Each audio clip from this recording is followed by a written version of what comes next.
Primetime local news, serving the Lakeland and Midwest regions. Hello everyone, happy Tuesday. Welcome to Primetime Local News. We have a really exciting show for you. Pet Project. Carmen the dog joins us today. She's very adorable. I'm looking for her forever home. Brett is on location tonight at a pizza eating contest for Tell a Miracle. He might get in on the competition. Cool. I think he could do pretty well. Yeah, I think so. We'll get into that in just a little bit. We're also talking self-checkouts. That is our question of the day. Are you for or against them? Would you rather use a real person? I love the self-checkout. Me too. That's where I go. It's quick, it's easy. Yeah, I'm on board with it. I haven't used a personal checkout in a long time. Yeah, I think it also helps me fulfill my, as a child, I wanted to be a cashier when I grew up. Ring them so through. yeah, just so fun. Okay, we'll get into that conversation in just a little bit, but first, let's go check in with Brett Holden. Well, everybody is getting ready here for the TJ's Pizza Eating Contest. All proceeds from tonight's contest is going to Tell a Miracle, which is happening on March 2nd. All you have to do is eat an entire extra large pizza in under 10 minutes, and you will win. We'll have a little bit more coming up from here at the Kinsman Hall, where the TJ's Pizza Eating Contest will be going on. But let's head back in the studio where Elise has a look at your local news. And the RCMP are stressing the importance of mentorship programs in the community. LPSD, in partnership with Lloydminster RCMP, released a video to bring awareness to mentorship programs. Mentorship is extremely important to both the RCMP and Lloyd public. Finding ways that we can invest in our youth is very valuable. We will see the positive payoffs, not just inside of our organizations, but also inside of the community of Lloydminster. There are many ways to get involved in programs through schools and throughout the community. Taking the time to volunteer with these programs result in positive movements for the city. Given how important it is that we find the time to mentor our youth, we want to encourage people to do that. It is a struggle. We know that everybody's busy, everybody's calendars are full, but I promise that it's something that is extremely rewarding.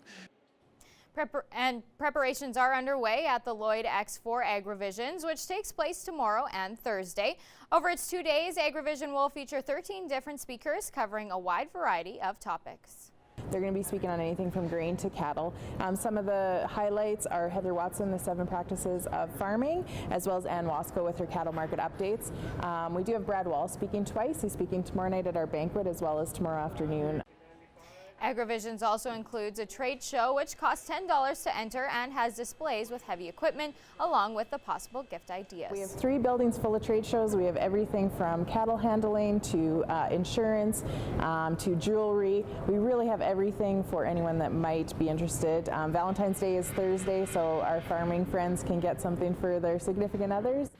Full or daily conference packages can be purchased at the door. Single session tickets are also available for each speaker. And after a 10-year absence, the program put on at Lloyd Mall has made its return. Mall walking has been brought back to help make exercise more accessible to those living in the area. Well, it's very local for everyone. A lot of people still live around here, and we have the Fellowship Village, the Halls Home, Heartstone, all those other places that people can still walk over safely and walk in this building. The group meets at 9 every Tuesday morning, and McNaughton says they encourage the community to come out and be active. I think everyone knows the benefits of walking. It's just kind of getting it into their daily schedule of actually getting out and doing it. But it just takes a little bit, even trying to get out here, just getting to the facility and walking a couple laps and going home. People find amazing benefits from exercise. There are no requirements or fees to sign up. And now we're going to go to Brett Holden, who is live on location today. Mark joins us now, former president and current member of the Kinsman Club. And the competition has just started here, so everyone's just starting to plug away. But Mark, let's talk about the importance of having an event like this. It's great to have a great company like TJ's Pizza to help raise money for Tell a Miracle, which is March 2nd and 3rd, so coming up shortly. Also raises awareness of the Kinsman Club in the community and help everyone eat some pizza. Now, we mentioned a little bit about just how this came together. Just this is the second year, so let's talk a little bit more about how it does come together and in the future as well. Last year, TJ's reached out to the Kinsman Club and asked us to help them out to organize everything. And so far it's come together, and hopefully we can get more people year after year. They do this around Saskatchewan and other provinces as well. So we see that everyone's starting to plug away, as mentioned. What's kind of your expectations for tonight? I hope everyone feels full at the end, but they're doing well, and everyone has different strategies, so we'll find out later. Perfect. We'll see. We'll figure out those strategies in a little bit. As mentioned, all the money will be going to Telemiracle. That is on March 2nd and 3rd. I will have a little bit more coming up from here at the Kinsman Hall, where the TJ's Pizza Eating Contest is going on. Let's head back into the studio where Michaela has a look at your weather. All right, thank you so much, Brett. We are sitting at minus 26 out there, feeling like minus 35 with that wind chill. Minus 32 was the record set back in 2007. We were only 0.5 of a degree off of breaking this record. Luckily, we didn't break it because that is not the record we want to break. As we look to our satellite radar, a couple patches of precipitation moving in from the west, as well as some cloud cover, which we will be seeing over the next few days. As we look to our watches and warnings currently in effect for most of both provinces, currently is that extreme cold warning that we have been seeing for couple weeks now. It is feeling like a broken record at this point. Sitting at minus 26 right now, minus 21 in Edmonton. Edson sitting at minus 20, a little bit warmer at minus 19 in Jasper, minus 21 up in, or down in Rocky Mountain House rather, minus 20 in Whitecourt, minus 23 in Athabasca, minus 26 in Meadow Lake, with Prince Albert sitting at minus 25 and a cool minus 28 in Melfort right now. North Battleford minus 27 currently, hitting minus 32 overnight, going to feel closer to that minus 41 range. Tomorrow hitting a daytime high of minus 24. Minus 29 overnight in Cold Lake, and feeling closer to that minus 37 mark. Tomorrow, a high of minus 21, so a little bit of an improvement from today. Currently here in the border city, sitting at minus 26, dipping down 3 more degrees overnight to minus 29, but that wind chill is coming into effect. We're going to be closer to that minus 40 range both tonight and into the early hours of tomorrow morning, so bundle up. Minus 29 is our overnight low for tomorrow. Minus 21 on Thursday, with the overnight low hitting into the 30s. Minus 30 there. And on Friday, minus 20, minus 28 as our low. We will be getting into the teens in the next week, so I'll have those details for you coming up in just a little bit.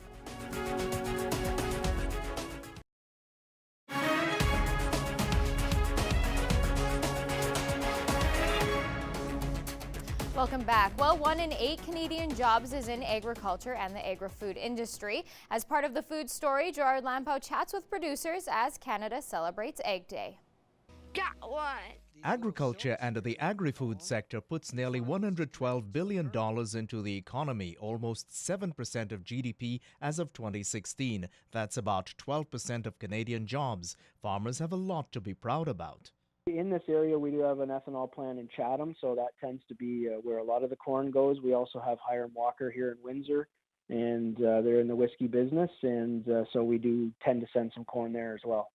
Chris Renwick farms with his family in Ontario. As of 2016, Ontario and Quebec make up 55% of the GDP generated by Canadian primary agriculture and food and beverage processing. Alberta and Saskatchewan contribute 23%. Farmers are reflecting as Canada observes Ag Day. On the prairies, a concern is clubroot. We're fortunate in this area here. We haven't seen much of it. I know that they monitor all the RMs, and this RM that we are in, it's not here yet. I'm imagining it's coming. So now we're doing all we can by learning more about it. For Norm Englot, who farms near Montmartre, Saskatchewan, these are real concerns as farmers try to protect canola. With the snow on the ground, there are other day-to-day matters. Some days you end up loading out 3-4 trucks, and then you sit for a few, and I'll take in some ag conferences and some ag trade shows and that through the winter. Primary agriculture puts in nearly $19 billion to GDP, employing more than 275,000 people. The agriculture and agri-food sector is the 7th largest contributor to GDP. It's another source of pride for apple grower Kyle Ardeel, who looks back on his growing season. We were able to kind of pull off a pretty close harvest. It wasn't a super bumper year, but it was, a little bit better than average. Ardeel estimates a bumper yield to be about 900 bins, with last season bringing in 750 bins of Honeycrisp apples. With all the challenges, farmers like Renwick are gearing up for another season. And so we're looking forward to this year getting the crop in the ground, hopefully in a timelier manner than we did in 2018. Apart from their commitment to agriculture, these farmers are all part of the online series Real Farm Lives. We're also doing a screening of Real Farm Lives at our church on Tuesday night to celebrate Canada's Ag Day. Gerard Lampow, Primetime Local News. Aurora Cannabis saw a surge in revenues in its second fiscal quarter as its sales accounted for 20% of all marijuana sold across Canada since legalization in October. The Edmonton-based producer says its net revenues jumped to $54.2 million in the second quarter. Chief Corporate Officer Cameron Bentley says consumer response to the legalization of cannabis has been strong. CEO Terry Booth says it's going to take some time before the retail infrastructure improves across the country to provide the level of sales that everybody is anticipating. That's your Ag News. Sports is next, but first we'll take a look at your egg prices.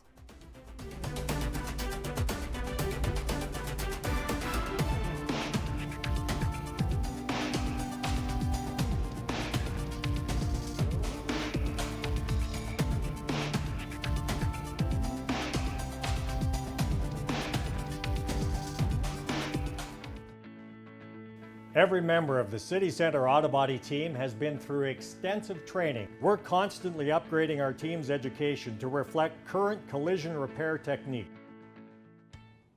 Taking a look at your local sports now, the playoffs are out of reach for the Lloydminster Bobcats as they build for next season. But one of the positives they and the community can take forward is the number of local players that will play a significant role in shaping the team's future. Josh Ryan has more in this week's Beyond the Boards.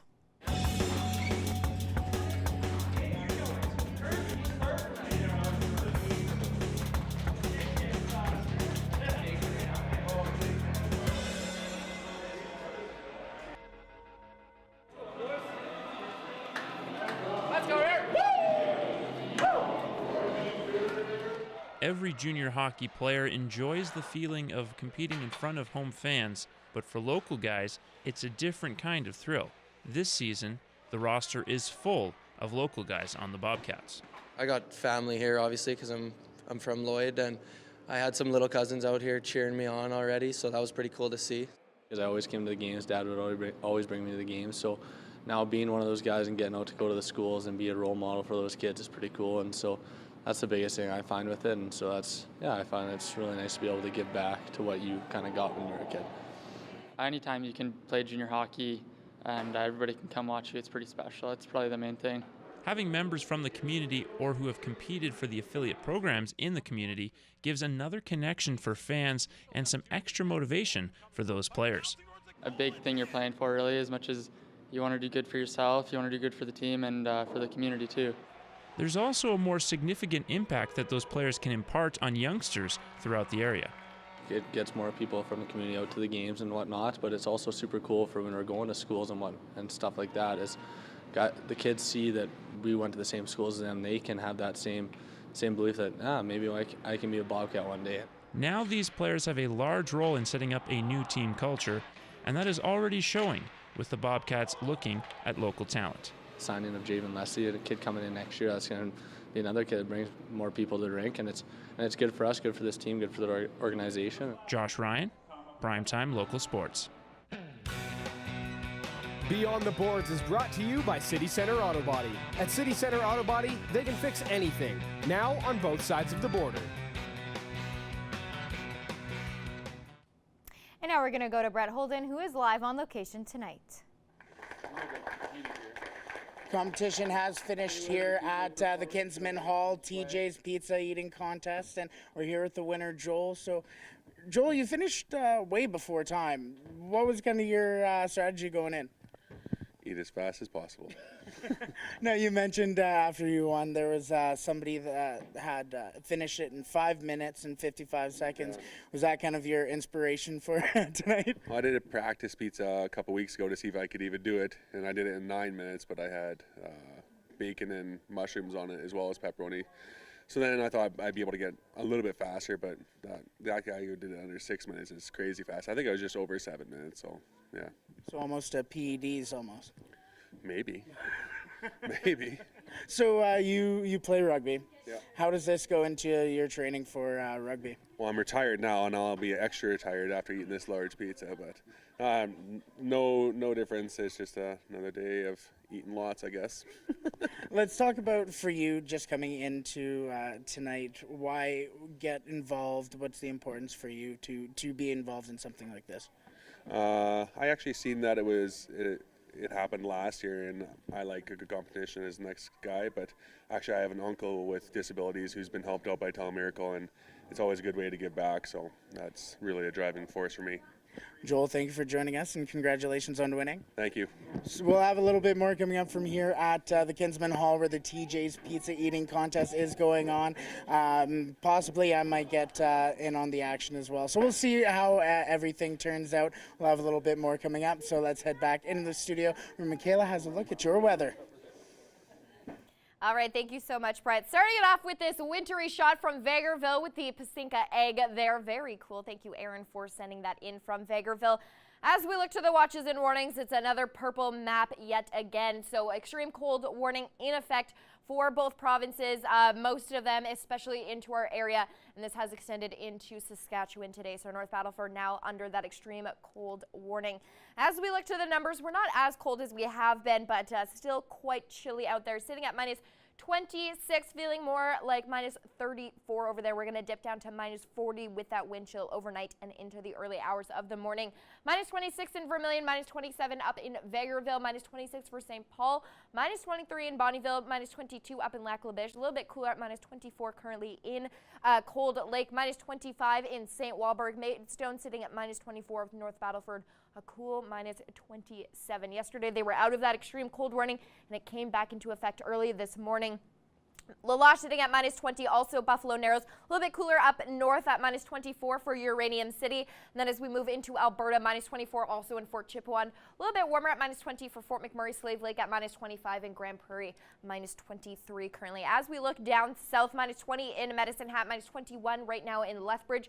Banff sitting at minus 16, one of the warmer spots across the province. And then as we look into Saskatchewan, minus 20 currently in Swift Current, Kindersley minus 22, and the Queen City also sitting at minus 22.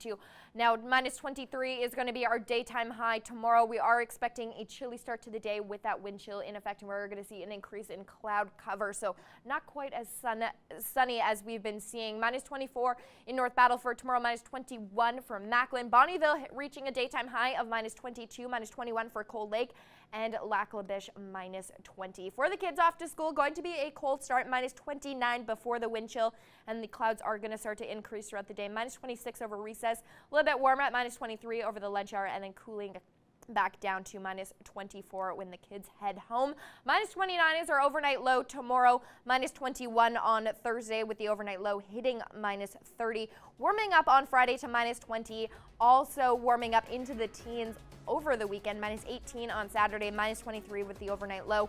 Sunday, even or cooler at minus 19, minus 24 for the overnight low, and then a couple of minus 20s both Monday and Tuesday next week. Overnight lows hitting minus 27 and minus 26. Averages are minus 7 and minus 17. So while we are not quite there, we are inching closer to our average for this time of the year.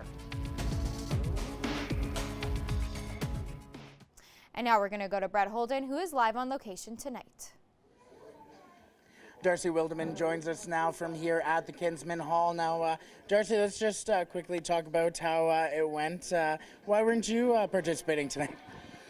Well, we had 12 participants, and 12 is a pretty good number, I think. So 13 would, unlucky 13, so you know how that would go, eh? So all night we were talking about the Telemiracle, how proceeds from here go to Telemiracle, and you personally have had a lot of to do with Telemiracle. Let's talk about your time with them. Yes, I've been actually very fortunate to have spent a lot of time on the Telemiracle board and chairing the sharing Telemiracle 41, which is something I'll always remember. And it's very near and dear to my heart having a family member receive funding from Telemiracle. So being part of the Lloyd Kinsman Club and being able to co-host it with TJ's Pizza, another fundraiser coming out of Lloydminster, is just fantastic. So just warms my heart.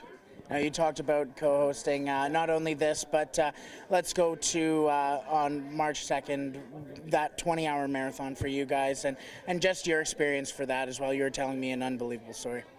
It is. It's so hard to put into words the actual experience of Telemiracle.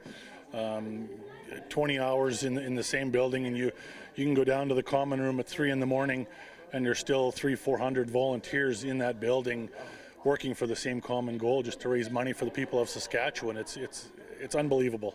Now, in the past, you were saying that you would head over to Saskatchewan in kind of a special form of transportation for Telemiracle from here in Lloyd. Yes, years ago we used to ride a hot tub to Saskatoon or Regina, wherever the case may be, and it was quite an experience. It's there again another form of fundraising that I'll never forget, just the fellowship you have with your friends and the fundraising along the way, and you get to stop in different small towns, and it didn't matter what small town you stopped in, they have heard of Telemiracle and knew the meaning behind it, and they always felt like throwing you $20 or $50 or throwing you a donation. So it was just a warm feeling all the way from Lloyd to Saskatoon or Regina. So how many do you think you would have been able to crush tonight? How many pizzas would I have? Slices of pizza, yeah. Oh, heavens, I probably wouldn't have been able to finish in 6 minutes, I'll tell you that. We'll have a little bit more coming up from here at the Kinsman Hall, where the TJ's Pizza eating contest has wrapped up. We'll see potentially just how many slices of pizza I can eat in about 30 seconds. We'll have that coming up. Let's head back into the studio where Michaela and Elise will be talking about your question of the day.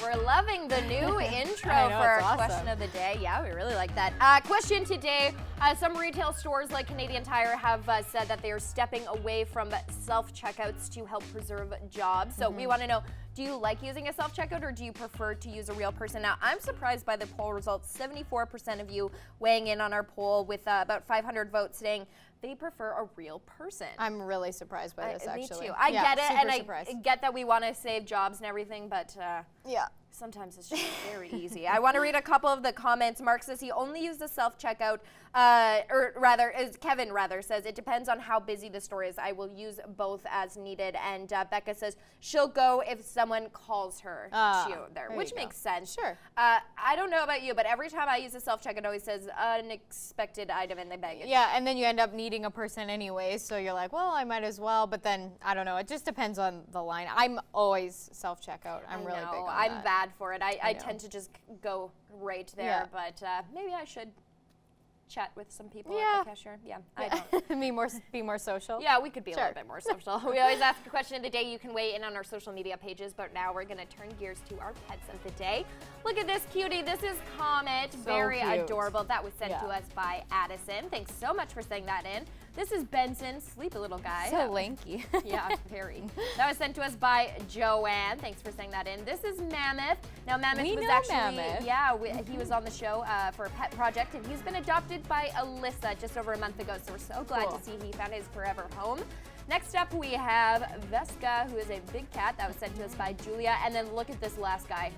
Daisy is not having a good hair day. I love this picture. That was sent to us by Sandra. If you have a pet you would like to see here on Primetime Local News, send us a photo on social media or by email. Please include your pet's name.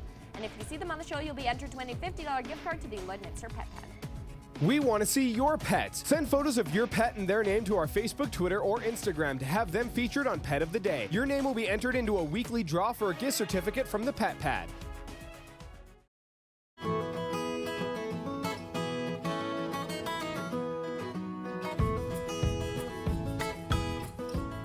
All right, joined now with Becca Lawrence from the SPCA SPCA and a very special guest. This is Carmen.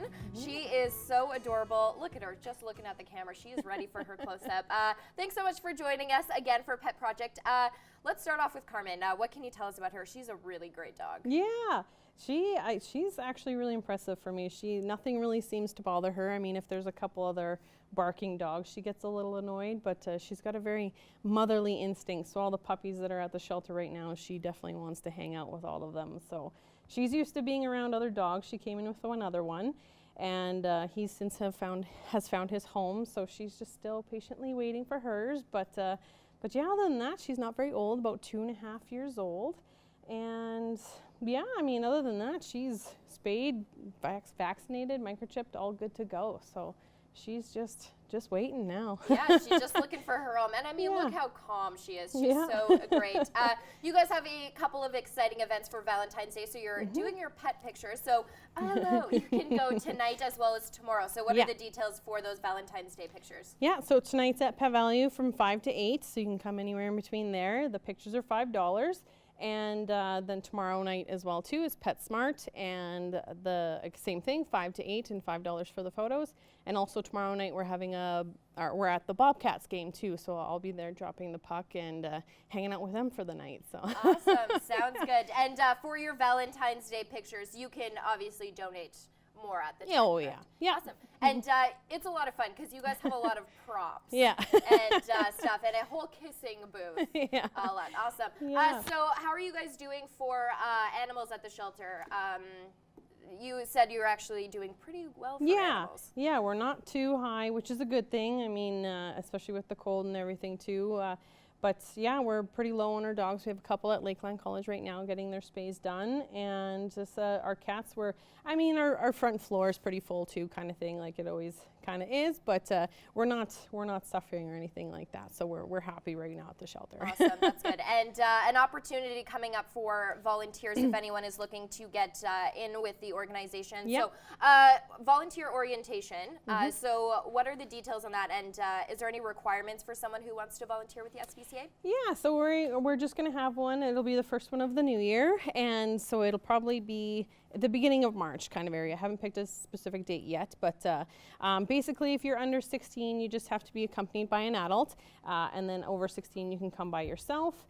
And we even have a book buddies program, so little kids can come that are learning how to read can come as well too and read to the kitties and the puppies. They all seem to enjoy that. But yeah, so it's just our orientation, so that's when everyone comes, and then you pick kind of your mentoring session for dogs, cats, book buddies, volunteering, all that stuff. Yeah, so once you are a volunteer, what kind of things can you do with the shelter? Yeah, so if you prefer just dogs, then you can just volunteer with the dogs, or you can do both. And then we have our volunteer one as well too, so you come to adoption events and everything with me, and so then you can help me out with the adoption process at those events as well too, and talk about the animals, and like I just said too, our book buddies one. So if there's kids that are learning how to read, that's a good one for them. Yeah, that's a really cool experience, a way to give back while also learning. So where can someone go if they're looking for more information on how to volunteer? They can just go to our website, it's lloydminsterspca.com, and it's just underneath the volunteer tab, and it's just easy. You fill out a form really quick, and it comes right to my email, and then I will send out that email when we're ready for the orientation. Awesome, sounds good. All right, well, we hope you get lots of new volunteers. Want to thank you so much for coming in and bringing Carmen. If you're interested in her, she is available for adoption at the Lloydminster and District SPCA. Pet Project is brought to you by Quick Pick Waste Disposal, Lloydminster's #1 waste and recycling hauler. Quick Pick is waste collection you can depend on.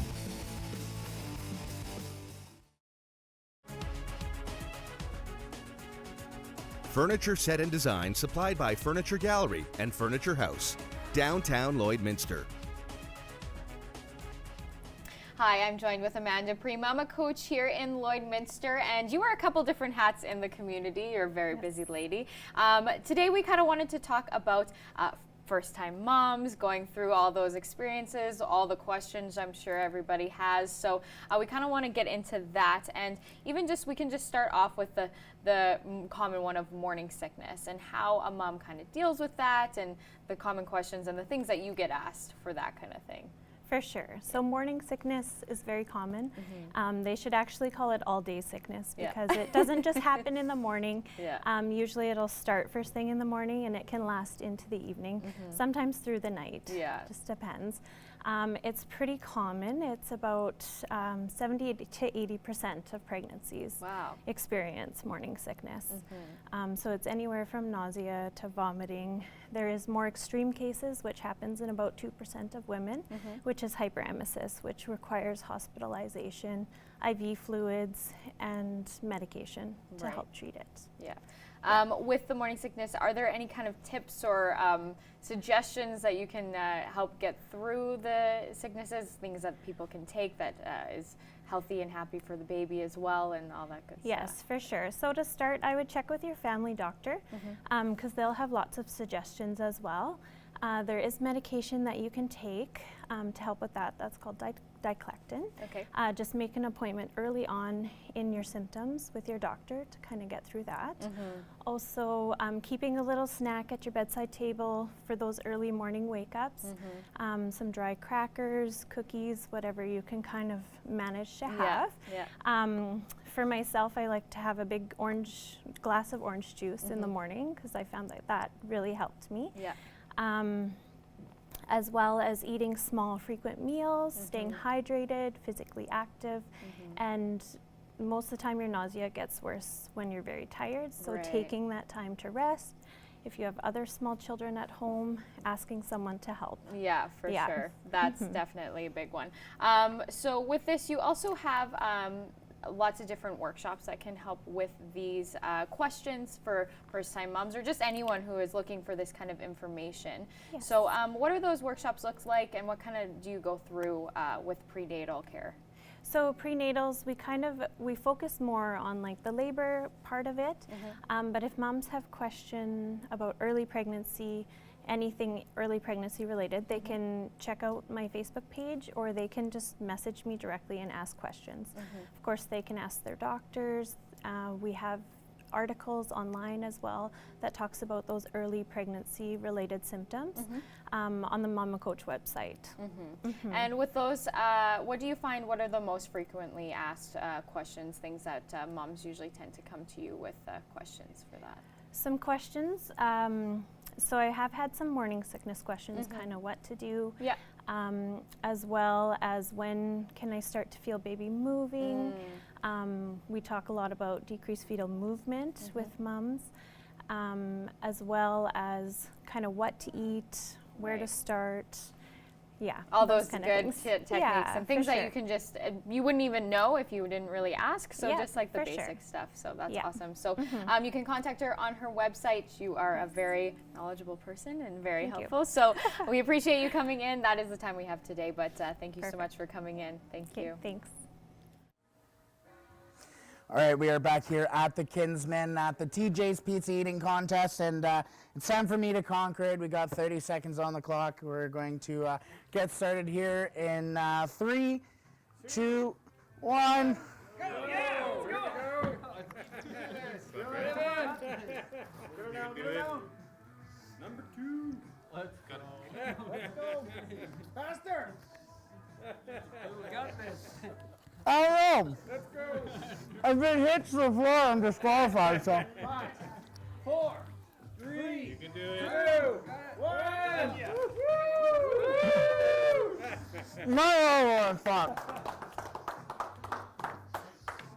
How many seconds was it in? That was in 30 seconds, so not quite.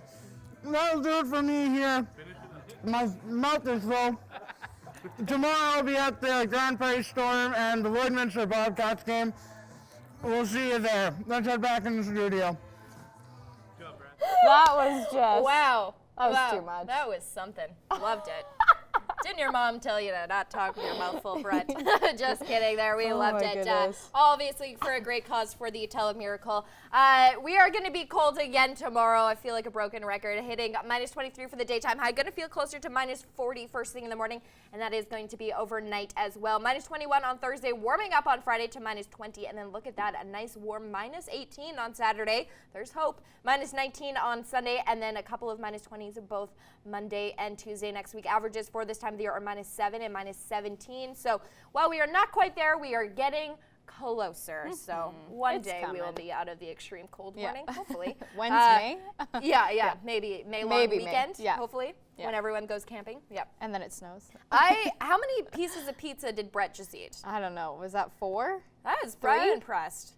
I could probably only eat one in 30 seconds, yeah. Anyways, well, leave it there, everyone. We'll see you tomorrow. Have a great rest of your night. Thanks for joining us. Have a good one.